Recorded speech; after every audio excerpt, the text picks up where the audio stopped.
Earlier this year, I watched someone die from evolution. I was spending a few days working with infection specialists at a major US teaching hospital. Infection specialists get called in when patients get infections that their attending physicians cannot cure. One of the first patients I saw had a bacterial infection in his bloodstream. He had severe breathing difficulties and was unconscious. I was struck by how colourless he was. A nurse was putting him on a ventilator. When I saw him the next day, he was still alive, but the ventilator was working so hard he did not have long to go. The day after, I watched his family decide to turn the ventilator off. He had gone.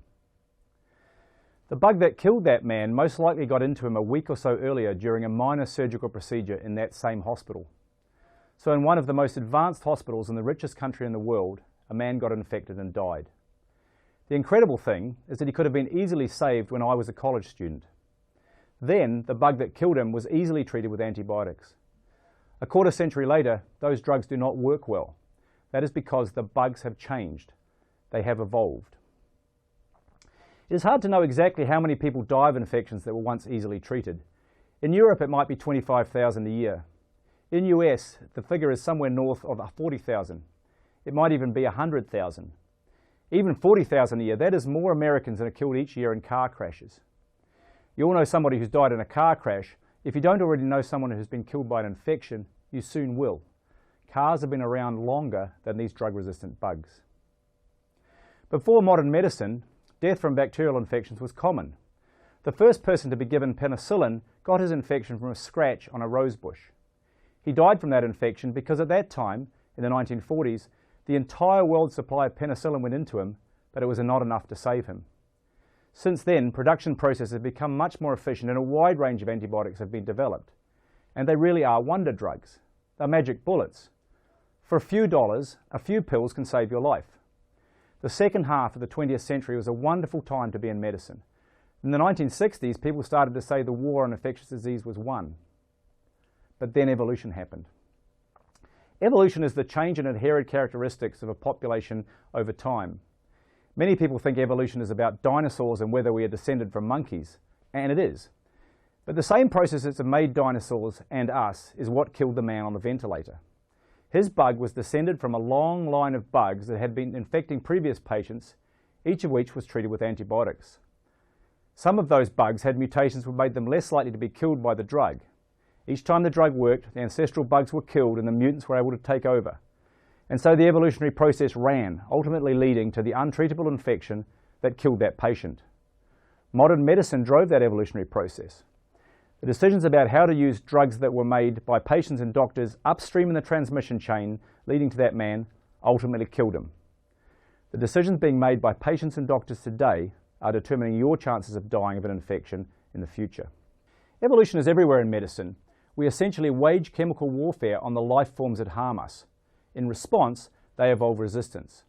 This is true when you use insecticides to attack mosquitoes, which transmit diseases like dengue or malaria. Insecticide-resistant mosquitoes evolve. It is true when we use drugs to attack the viruses, bacteria, and even the worms that make us sick.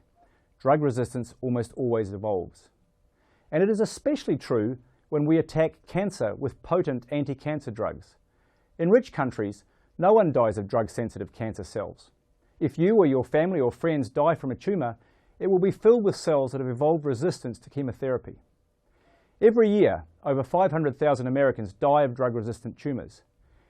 Add to that those dying of drug-resistant infections, and that means that more than 600,000 Americans die each year from evolution. Think about that. 600,000 Americans die each year from evolution. It is as simple as that. Evolution kills a lot of people. Sometimes these evolutionary processes are slow. Dinosaurs dominated the Earth for more than 100 million years, during which time dinosaurs of many sizes and shapes evolved and went extinct. But disease-causing agents can evolve to cause problems over very short timescales.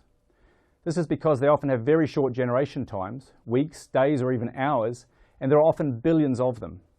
This generates very potent evolution. Just imagine, your intestinal tract contains more bacteria than there are cells in your body. You use an antibiotic that kills all those bugs except a few resistant ones. Billions of competitors are now gone. Those resistant bugs can replicate like crazy, 2, then 4, then 8, then 16, 32, and 64, and in no time your gut has billions of resistant bugs. Those resistant bugs have taken over their world, and the wonder drug no longer works. Evolution is a controversial topic, especially in America. That means it is often poorly taught at schools and in universities. It is possible to become a physician in America not believing that evolution happens or not knowing much about how it works. I wonder how many people would be alive now if evolutionary science was thoroughly taught to everyone. More and more people will die of drug-resistant infections as those bugs spread. More and more of us will die of cancer as we live longer. Evolution matters in medicine. It should matter to you. Many of you will die from it.